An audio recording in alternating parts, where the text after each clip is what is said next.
Despite trouble on either side of the Banihal tunnel linking Jammu and the valley, traffic has not stopped. The army says more than 50...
जिसने जो करना है कर ले।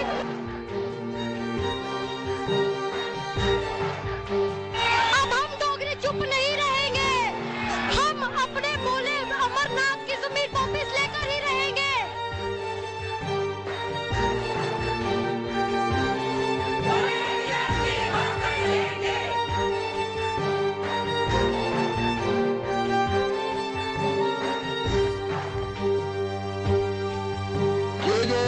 हमारे land का इशू था, ये पूरी तरह रिजॉल्व हुआ है। हमारा पहले भी लैंड इशू था और अब भी लैंड इशू है।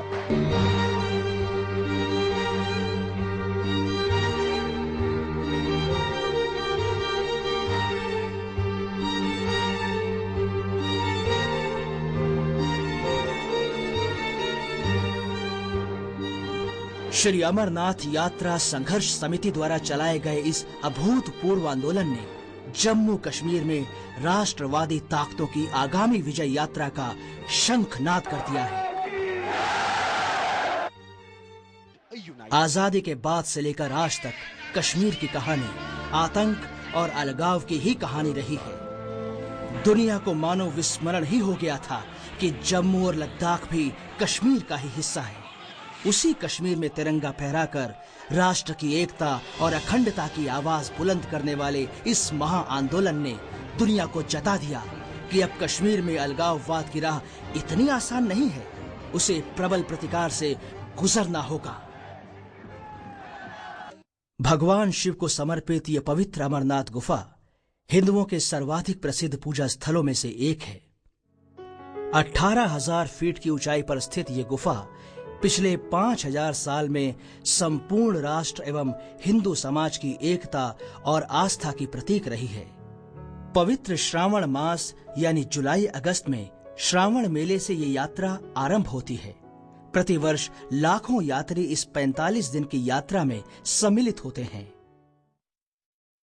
परंतु कश्मीर का हिंदू आज जिस मुसीबत से गुजर रहा है, वो मुसीबत आखिर में बाबा अमरनाथ के सामने भी उपस्थित हुई।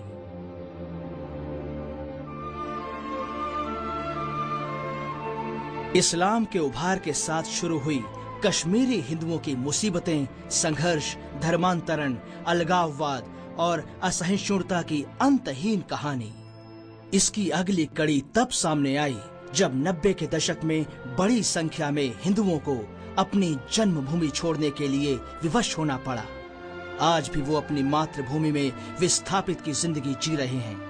कश्मीर के हिंदुओं के साथ भेदभाव के इस तथ्य से भी उजागर हो जाता है कि जहां जम्मू क्षेत्र में मतदाताओं की कुल संख्या 30,91,113 है, इनका लोकसभा में प्रतिनिधित्व मात्र 2 है, जबकि कश्मीर में मतदाताओं की कुल संख्या 29,86,670 है और इनका प्रतिनिधित्व 3 है। इसी प्रकार राज्य विधानसभा में भी इनका प्रतिनिधित्व क्रमशः 37 और 46 है। इसी प्रकार का भेदभाव लद्दाख क्षेत्र के भी साथ है। वित्तीय मामलों में भी भेदभाव कुछ कम नहीं है। जम्मू क्षेत्र के लिए केंद्रीय सहायता जहां मात्र 30% है, वहीं कश्मीर क्षेत्र के लिए 70%। आश्चर्य की बात तो ये है कि लद्दाख क्षेत्र के लिए सहायता लगभग नगण्य है। इन सब के खिलाफ समय समय पर आंदोलन भी होते रहे हैं।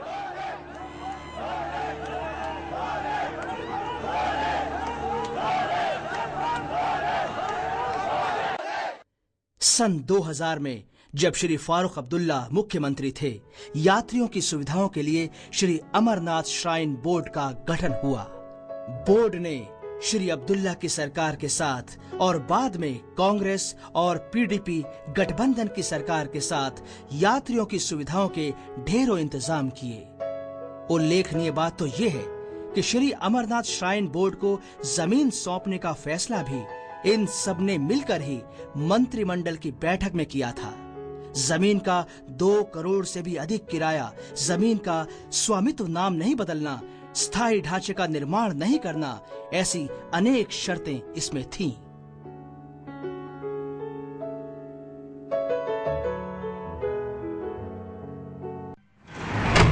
सरकार के इस फैसले के खिलाफ अलगाववादी संगठनों ने कश्मीरी राष्ट्रीयता और आजादी का सवाल खड़ा करके पूरे कश्मीर घाटी में भारत विरोधी हिंसक प्रदर्शन शुरू कर दिए।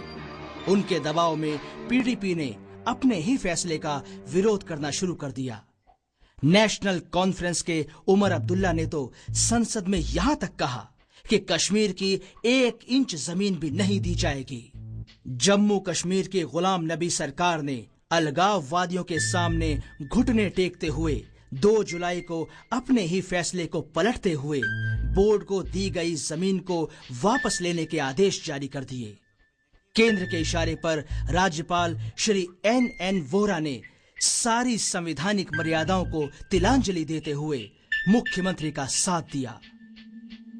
2 जुलाई को अलगाववादियों ने श्रीनगर में विजय जुलूस निकाला और जमकर पाकिस्तान समर्थक और भारत विरोधी नारे लगाए।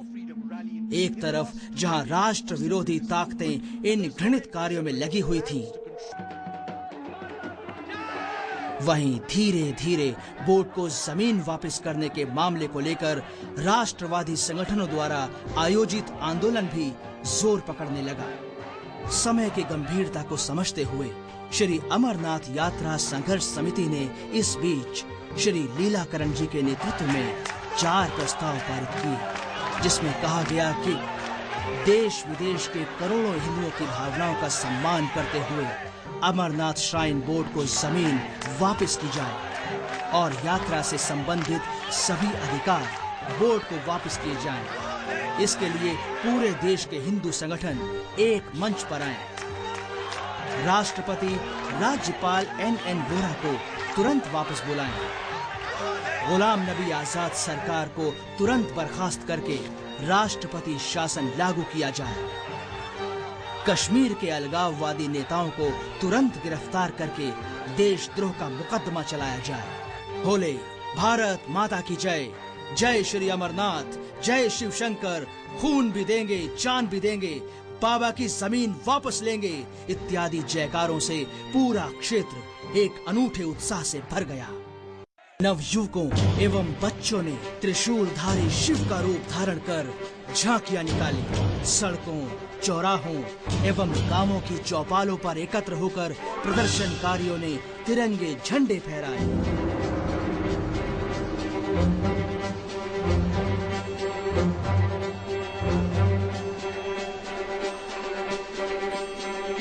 इस आंदोलन में महिलाओं ने भी बड़ी संख्या में भाग लिया। उनके उत्साह को देखकर लग रहा था कि जैसे देवी दुर्गा अपने अनेक रूपों में प्रकट होकर आसुरी शक्तियों को चुनौती दे रही है।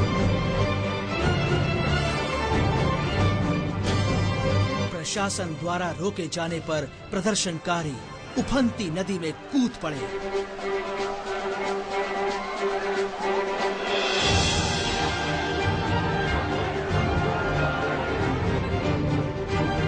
सरकारी दमन चक्र ने अंग्रेजी राज की यादें ताजा कर दी। घाटी के इतिहास में पहली बार अमरनाथ यात्रियों पर पथराव हुआ।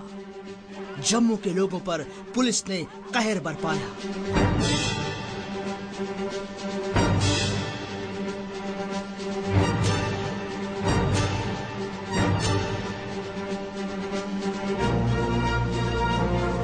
रमेश की मौत, कुलदीप वर्मा की शहादत और फिर उनके शवों के साथ दुर्व्यवहार ने तो सभी हदें पार कर दी।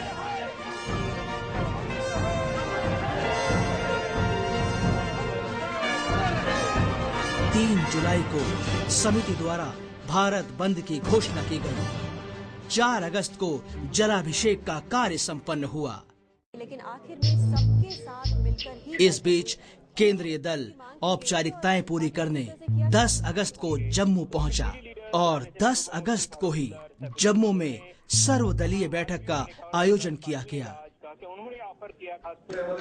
ज्ञातव्य है कि संघर्ष समिति ने केंद्रीय दल द्वारा जम्मू में आयोजित इस सर्वदलीय बैठक में पहले शामिल होने से इनकार कर दिया था, क्योंकि इस बैठक में अलगाववाद समर्थक नेता पीडीपी से महबूबा मुफ्ती, एनसी से फारूक अब्दुल्ला, कांग्रेस से सैफुद्दीन सोज एवं पूर्व मुख्यमंत्री गुलाम नबी आजाद भी सम्मिलित हो रहे थे।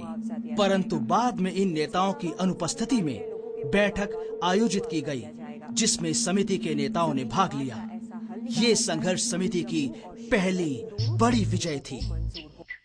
दूसरे दिन 11 अगस्त को केंद्रीय दल श्रीनगर पहुंचा और यहां आयोजित सर्वदलीय बैठक में मुआवजे की घोषणा करके दिल्ली वापस लौट गया।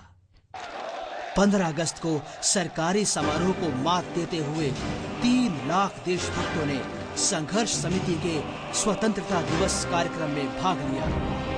पूरे जम्मू में 15 लाख शिव रक्षा सूत्र बांधे गए और जमीन वापस कराने की सौगंध ली गई।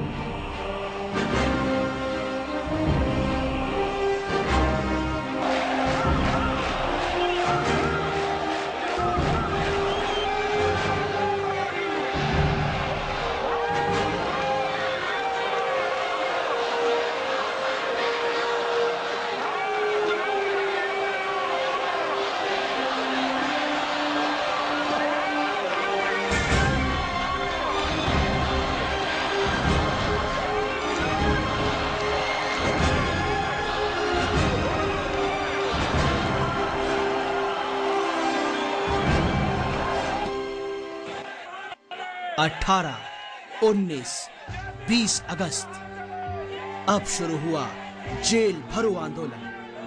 पूरे जम्मू में 8 लाख पुरुषों, महिलाओं एवं 70,000 बच्चों ने गिरफ्तारियां दी। संपूर्ण दुनिया के इतिहास में ये घटना एक मिसाल है, जब इतनी बड़ी संख्या में लोगों ने गिरफ्तारियां दी।